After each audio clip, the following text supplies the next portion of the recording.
Por favor, abran sus Biblias en el primer libro de Samuel. Estamos en el club de lectura en el capítulo 5 y 6 del primer libro de Samuel. ¿Listos? ¿Abrieron ya sus Biblias? Bien, pregunta 1. Bueno, sus Biblias y me imagino que sus teléfonos también. ¿Por qué los filisteos pusieron el arca junto al dios Dagón? Contextualice. Desde la antigüedad, el sincretismo religioso ha sido un cáncer cultural. ¿Qué es sincretismo religioso? Poner a Dios al mismo nivel de cualquier otra divinidad. No es que existen otros dioses, es que la aberración humana hace creer que existen otras divinidades. Ellos no niegan la existencia de Dios, pero tampoco niegan la existencia de sus propios dioses. Eso, claro, es politeísmo, pero también es sincretismo. Sabemos todos lo horrenda que es la práctica, pero esa fue la razón por la que los filisteos llevaron al arca. Ellos sabían que el Dios de los hebreos habitaba en el arca y ellos honraban a Dagón como su máxima divinidad. Así es que si logran capturar el arca donde habita el Dios de los hebreos, pues capturaron al Dios de los hebreos. Vaya ridiculez. Y lo llevan al templo de Dagón. Algo así como que rinda pleitesía, que rinda tributo a nuestro Dios, el Dios de los hebreos. Y por eso es que apareció la siguiente mañana el ídolo en el piso. Lo levantaron creyendo que era una simple casualidad. La siguiente vez apareció decapitado. Entonces supieron de que lo que estaban haciendo era una blasfemia. Y esa es la razón por la que llevaron allí el arca del pacto. Sí, ya sé que usted me va a preguntar, pero ¿y cómo Dios permitió que capturaran el arca?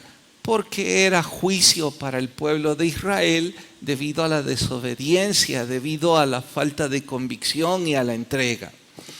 Luego, ¿el arca producía esos tumores, esas enfermedades? No, absolutamente no. El arca no era una especie de fetiche o símbolo mítico con poderes intrínsecos.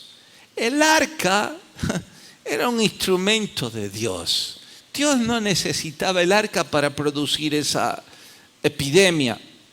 Claro que con la estancia del arca ahí se resaltaba la blasfemia de los filisteos, de acuerdo.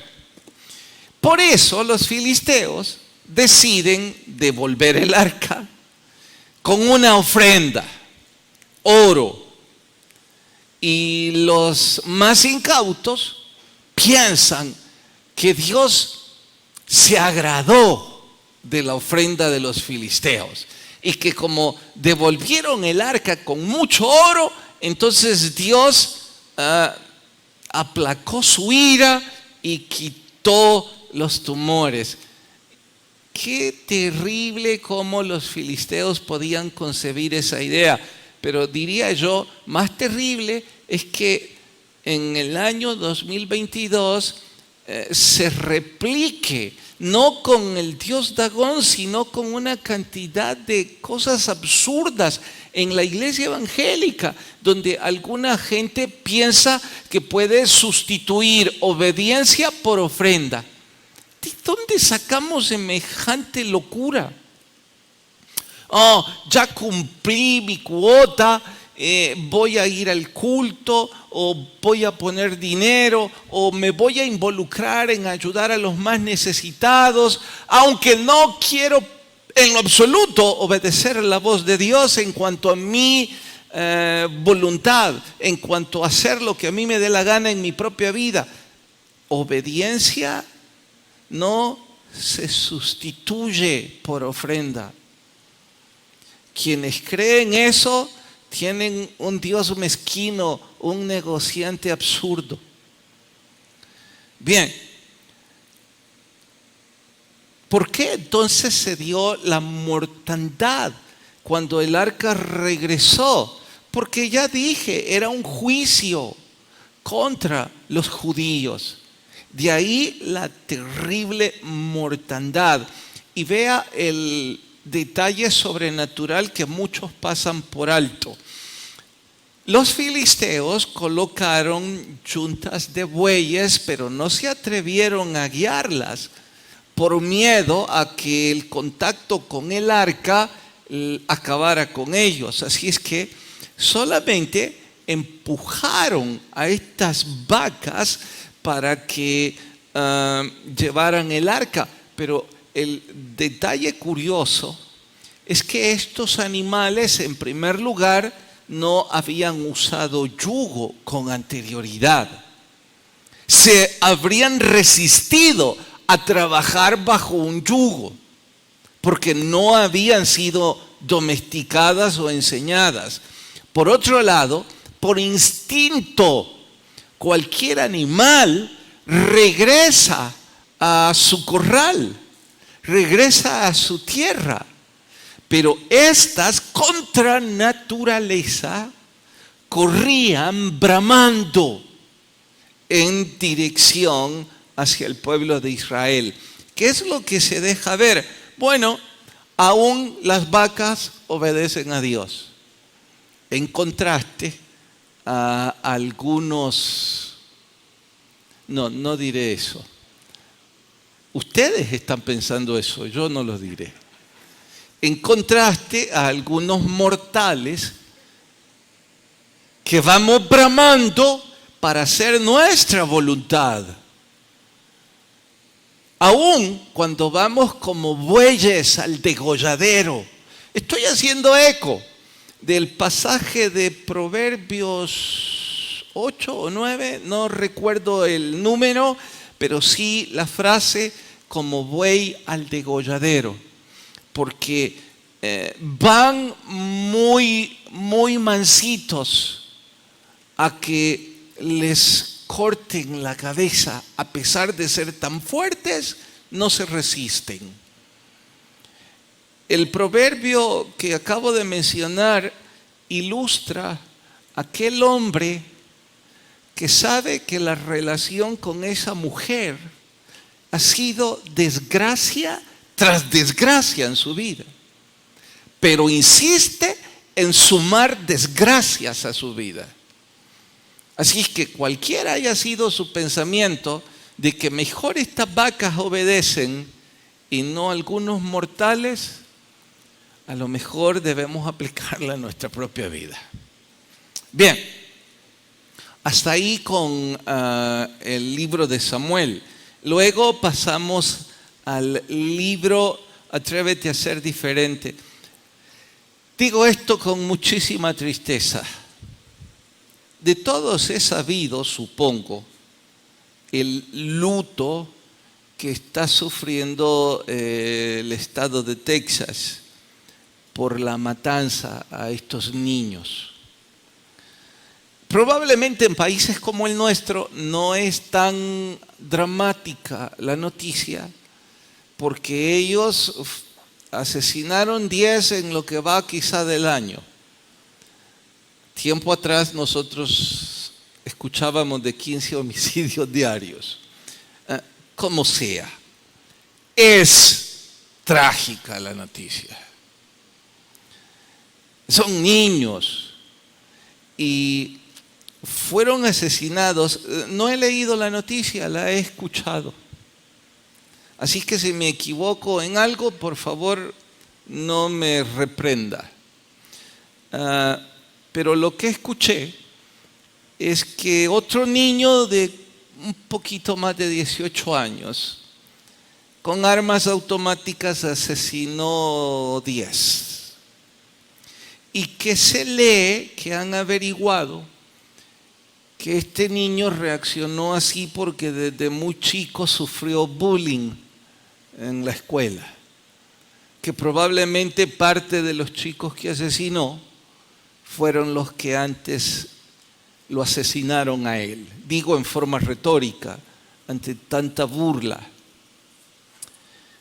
Para nadie es nuevo que la burla es un flagelo que sufre sobre todo los adolescentes y que todos alguna vez nos enfrentamos en la adolescencia a ese flagelo. Los que fueron populares en alguna área a lo mejor se libraron, a lo mejor. Pero no le extrañe que parte de la burla es precisamente ese verdugo por el que muchos pasaban frente al espejo intentando quitarse espinillas, frustrados por sus cuerpos y por 20 cosas más. El libro que estamos leyendo hoy, wow, es como colirio el tema. Nos enseña a los adultos y con especial énfasis a los jóvenes cómo enfrentarse a la burla, cómo ser diferentes a la mayoría. Pero claro está, para eso los papás y también los jóvenes necesitaríamos esforzarnos y leer, culturizarnos, tratar de salir de la ignorancia. Eso no va a pasar de forma mágica. Triste para aquellos que se pierden la oportunidad. Es un libro fantástico. Los que no lo están leyendo y que se excusan en el costo, en fin, mi deber es nada más instarles. Me pregunto, quizás piensan no lo necesitan. Deberían preguntar a sus hijos si están sufriendo bullying en sus colegios o universidades, Y si la respuesta es sí, preocúpese y corra a buscar ese libro, le ayudará muchísimo. ¿Por qué la chica quería limpiarse antes de entregar su vida al Señor? Porque tenemos la equivocada concepción de que para poder acercarnos al Señor necesitamos llegar limpios. Tenemos la equivocada concepción de que Dios no nos aceptará si vamos sucios. Pero ya dije 2 veces, es equivocada la concepción y por eso la chica quería limpiarse. Usted y yo, sucios, podemos correr a los pies del Señor. Precisamente debemos llegar así y no hay otra forma, porque Él es quien nos limpia.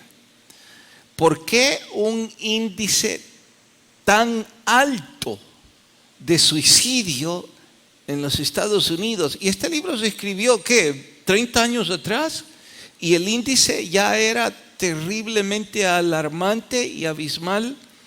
Lamentablemente yo no tengo estadísticas sobre suicidio en nuestro país.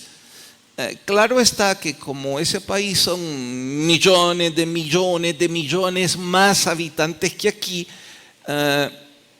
obviamente el número va a sonar más alarmante y sumado a que no tenemos datos, no podríamos hacer una comparación, pero sería terrible que nuestra juventud esté acariciando sentimientos suicidas cuando nosotros estamos oyendo casi hasta el fastidio de que el predicador nos está exhortando a leer la palabra y a leer otros libros que nos culturicen, nos edifiquen y nos saquen de ahí. Pero bien, Dios guía a cada quien. Luego, ¿cuál es la única forma? Me encanta esta capciosa pregunta que el libro hace. ¿Cuál es la única forma de ser árbol? Por si alguna vez a usted se le dio la gana y pensó, yo no quisiera ser un humano, yo quisiera ser un árbol. Bueno, entonces la pregunta es, ¿cuál es la única forma de ser árbol?